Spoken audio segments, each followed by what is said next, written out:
ભાવનગરમાં કિચડમાંથી નીકળી અંતિમ યાત્રા। માણસને જીવતે જીવતો ખખડધજ રોડથી શાંતિ નથી મળી, પરંતુ ભાવનગરમાં તો માણસના મૃત્યુ પછી પણ આ રોડ નડે છે। તંત્રના પાપે મર્યા પછી પણ લોકોને શાંતિ નથી મળી। આ દ્રશ્યો છે ભાવનગરના કપરા વોર્ડના, જ્યાં રૂવાપરી રોડ પર અંતિમ યાત્રા પણ લોકોને હાલાકીનો સામનો કરવો પડ્યો। ખરાબ રસ્તો, કિચડ અને પાણીના ભરેલા ખાબોચિયાને કારણે અંતિમ યાત્રામાં લોકોએ પથ્થર મૂકીને પસાર થવું પડ્યું। મનપાના અધિકારીઓના પાપે કમનસીબે મોતનો મલાજો પણ નથી જળવાતો। દ્રશ્યોમાં જોઈ શકાય છે કે એક અંતિમ યાત્રા જઈ રહી છે, પરંતુ રોડની વચ્ચે 2-3 ફૂટ જેટલા કાદવનું સામ્રાજ્ય છવાતા લોકો રોડની સાઈડમાં કાદવથી બચીને ઠેકડા મારતા જઈ રહ્યા છે। બીજી તરફ અનેક વાહનો પણ કાદવ વચ્ચે કિચડવાળા રસ્તામાં ફસાયા છે। મસ્ત મોટો ટ્રક કાદવમાં ફસાઈ જતા મુશ્કેલી વધી। ભાવનગરમાં કિચડમાંથી અંતિમ યાત્રા નીકળી તો જામ ખંભાળિયાની અંદર કલ્યાણબાગના 300 લોકો પર દરરોજ મોતનો ખતરો। પાઇપ પર એક પગે ડેમ પાર કરતા લોકો। નીચે ખળખળ વહેતું ઘી ડેમનું પાણી, કોઝવે પર પાણીના પાઇપલાઇન પર એક પગે જાણે બેલેન્સ કરી રોડ પાર કરવાની રમત હોય તેમ ચાલીને જતા લોકો। કોઈ બાળકો સાથે, કોઈ એકલું, કોઈ એક પગે પાઇપલાઇન પર ચાલે છે। કોઈ મેળામાં સ્ટન્ટ ચાલતા હોય તેમ જીવના સટોસટ બાઇક પાર કરાવતો વ્યક્તિ। મોતના કૂવામાં ચાલતા ખેલ સમાન આ દ્રશ્યો છે જામ ખંભાળિયાના કલ્યાણબાગના।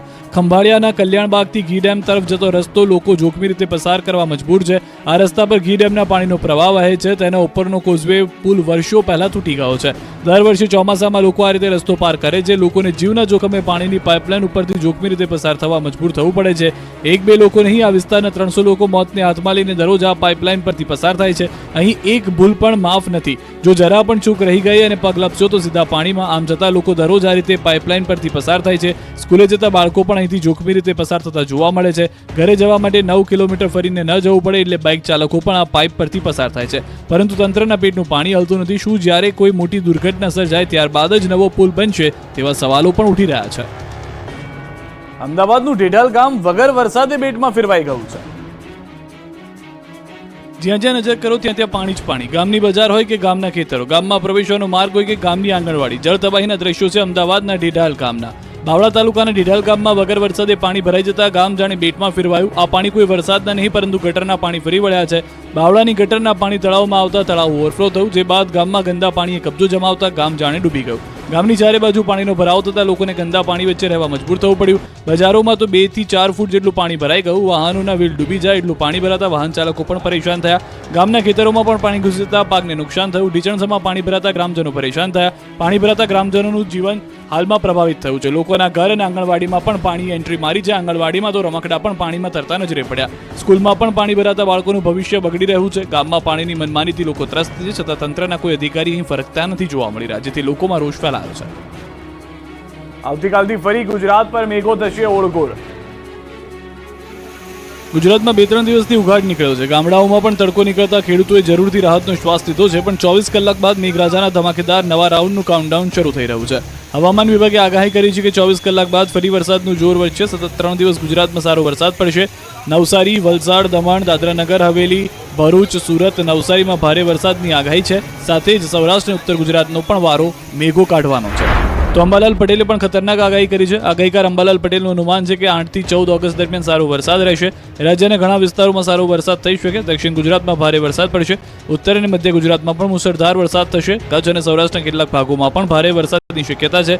17 થી 24 ઓગસ્ટ દરમિયાન ભારે વરસાદની શક્યતા છે। 24 ઓગસ્ટ સુધી દેશના કેટલાક વિસ્તારોમાં પૂર આવી શકે છે।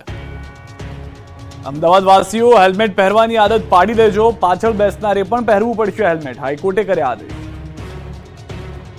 જો તમને હેલ્મેટ પહેરવાની આદત નથી તો અત્યારથી જ આદત પાડી દેજો, કારણ કે આજથી અમદાવાદ શહેરમાં 2 વ્હીલરને લઈને તમે નીકળો અને તમે કે તમારી સાથે મુસાફરી કરેલી વ્યક્તિએ હેલ્મેટ નહીં પહેર્યું હોય તો અમદાવાદ પોલીસ દ્વારા તમારી સામે કાર્યવાહી કરવામાં આવી શકે છે। કારણ કે એક જાહેરહિતની અરજી દરમિયાન હાઈકોર્ટ દ્વારા 2 વ્હીલર પર હેલ્મેટ પહેરવું ફરજિયાત કરવા માટે કડક આદેશ આપવામાં આવ્યા છે અને 15 દિવસ બાદ પોલીસ દ્વારા શું કાર્યવાહી કરવામાં આવી તેનો રિપોર્ટ મંગાવવામાં આવ્યો છે। ગુજરાત હાઈકોર્ટ એક જાહેરહિતની અરજીને લઈને સુનાવણી હાથ ધરવામાં આવી। આ જાહેરહિતની અરજી દરમિયાન મુખ્ય ન્યાયાધીશ ખંડપીઠ દ્વારા અમદાવાદ શહેરની ટ્રાફિક સમસ્યા અંગે ચિંતા વ્યક્ત કરવામાં આવી। જે અંગે ચીફ જસ્ટિસે કહ્યું હતું કે અમદાવાદ શહેર જાણે કે મુંબઈ બની ગયું હોય તેવા દ્રશ્યો મોડી રાત સુધી જોવા મળી રહ્યા છે। રાત્રે 3 વાગ્યા સુધી શહેરના માર્ગો પર અવરજવર જોવા મળે છે। તેમણે એ બાબતની પણ નોંધ લીધી કે મોટાભાગના 2 વ્હીલર ચાલકો હેલ્મેટ પહેરતા જ નથી। ટ્રાફિક પોલીસ દ્વારા હેલ્મેટ ન પહેરનારાઓ સામે સમયાંતરે કાર્યવાહી કરાય છે અને તેની વિગતો આપવામાં આવે છે, પરંતુ તેમ છતાં હજી પણ 2 વ્હીલર ચાલકો હેલ્મેટ પહેરતા નથી। ગુજરાત હાઈકોર્ટે કહ્યું કે અમદાવાદ શહેરમાં કોઈ હેલ્મેટ પહેરતું જ નથી। હેલ્મેટનું મેન્યુફેક્ચર થતું જ નહીં હોય। હેલ્મેટ ન પહેરવા પર દંડ કરવામાં આવે છે, પરંતુ કોઈ હેલ્મેટ પહેરતું જ નથી તો દંડનો હેતુ શું રહેશે? તેથી આગામી 15 દિવસ સુધી હેલ્મેટ ફરજિયાતપણે પહેરવા અંગે કડક અમલવારી કરવામાં આવે તેવા આદેશ હાઈકોર્ટ દ્વારા આપવામાં આવ્યા છે. તેમજ આ 15 દિવસ દરમિયાન શું કાર્યવાહી કરવામાં આવી તેનો રિપોર્ટ તૈયાર કરી હાઈકોર્ટમાં રજૂ કરવા માટે પણ જણાવવામાં આવ્યું છે. તો કે મહત્વના સમાચારથી શરૂઆત. ગુજરાતમાં મિની કાશ્મીર જેવી મજા માણવી હોય તો પહોંચી જાઓ અરવલ્લીના સુણસર ધોધ.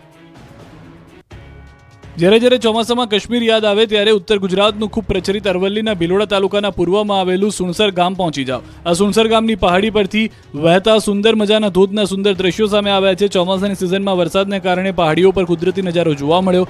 સુણસર ગામે અરવલ્લીની ગિરિમાળામાં 500 ફૂટથી વધુ ઊંચાઈથી આહલાદક ધોધ પડી રહ્યો છે. આ ધોધ સાથે પૌરાણિક અને ધાર્મિક મહત્વ રહેલું છે. દર ચોમાસાના 4 મહિનામાં શિલાઓમાંથી ઝરણું ધોધ સ્વરૂપે વહે છે. દ્રશ્યોમાં જોઈ શકાય છે કે ધરતી માતા મંદિર પાસે ધોધ ભવ્ય રીતે વહી રહ્યો છે. દૂરથી આવતા પાણી જાણે કોઈ ગોવા કે અન્ય કોઈ હિલ સ્ટેશનના હોય તેવું લાગે છે.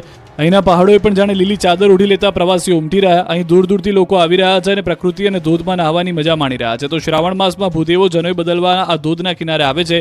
આદિવાસી સમાજના કોઈ પણ શુભ પ્રસંગ હોય ત્યારે તેઓ અહીં ધોધ પાસે ધરતી માતાના આશીર્વાદ લેવા આવે છે અને તેમણે શુભ પ્રસંગની શરૂઆત કરે છે. ભિલોડા તાલુકાના પૂર્વમાં આવેલા અને 8 કિલોમીટર દૂર આવેલા સુનસર ગામે સુનસર ધોધનો આહલાદક નજારો માણવા તમે ભિલોડાથી એસટી બસ અને પ્રાઇવેટ વ્હીકલથી ત્યાં પહોંચી શકો છો, અથવા જો તમે અમદાવાદથી જવા ઈચ્છતા હો તો અમદાવાદ વાયા હિંમતનગર થઈને પણ સુનસર જઈ શકો છો અને કુદરતના ખોળે વસેલા એવા સુનસર ધોધના કુદરતી નજારાનો ભરપૂર આનંદ લૂંટી શકો છો. આવા કુદરતના કરિશ્મા સમાન ધોધમાં નવયુવાનો અને સહેલાણીઓ સેલ્ફી લેવાનું પણ ચૂકતા નથી. આમ એક મિની કાશ્મીર જેવું દ્રશ્ય અરવલ્લીની ગિરિમાળાઓમાં સર્જાયું છે. મહેસાણાના લોકોને પીવાના પાણીની નહીં રહે સમસ્યા. ઉત્તર ગુજરાતમાં હવે પાણીની સમસ્યા નથી રહી. ઉત્તર ગુજરાતની જીવાદોરી સમાન સતલાસણામાં આવેલા ધરોઈ ડેમની સપાટીમાં સતત વધારો થઈ રહ્યો છે. મહેસાણાના ઉપરવાસમાં વરસાદને કારણે ડેમની સપાટી વધી રહી છે. હાલ ધરોઈ ડેમની સપાટી 601.3 ફૂટ પર પહોંચી ગઈ છે, જ્યારે ડેમની કુલ સપાટી 622 ફૂટ છે. ડેમના અધિકારીઓને જણાવ્યા પ્રમાણે આગામી જુલાઈ 2025 સુધી પીવાના પાણીની તકલીફ નહીં રહે. ધરોઈ ડેમમાંથી બનાસકાંઠા, મહેસાણા, સાબરકાંઠા અને પાટણ જિલ્લાને પીવાનું પાણી આપવામાં આવે છે. મહેસાણાના સતલાસણા સ્થિત આવેલ ધરોઈ ડેમ ઉપર ઉત્તર ગુજરાતની જીવાદોરી તરીકે ઓળખાય છે. થોડા દિવસોથી પડી રહેલા સારા વરસાદને કારણે ડેમમાં ધીમે ધીમે વરસાદી પાણીની આવક વધી રહી છે. ધરોઈ ડેમમાં જનક જળ સપાટી 622 ફૂટની સામે હાલમાં 601.63 ફૂટે પહોંચી ગઈ છે અને ડેમમાં ઉપરવાસમાં વરસાદથી 231 જેટલી પાણીની સામાન્ય આવક થઈ રહી છે, જે વરસાદ દરમિયાન વધી જાય છે. સિંચાઈનું પાણી હાલમાં આપવામાં આવતું નથી અને ચોમાસા બાદ જરૂર પડે તો પાણીના સ્ટોક મુજબ સિંચાઈનું પાણી પણ આપવામાં આવે છે.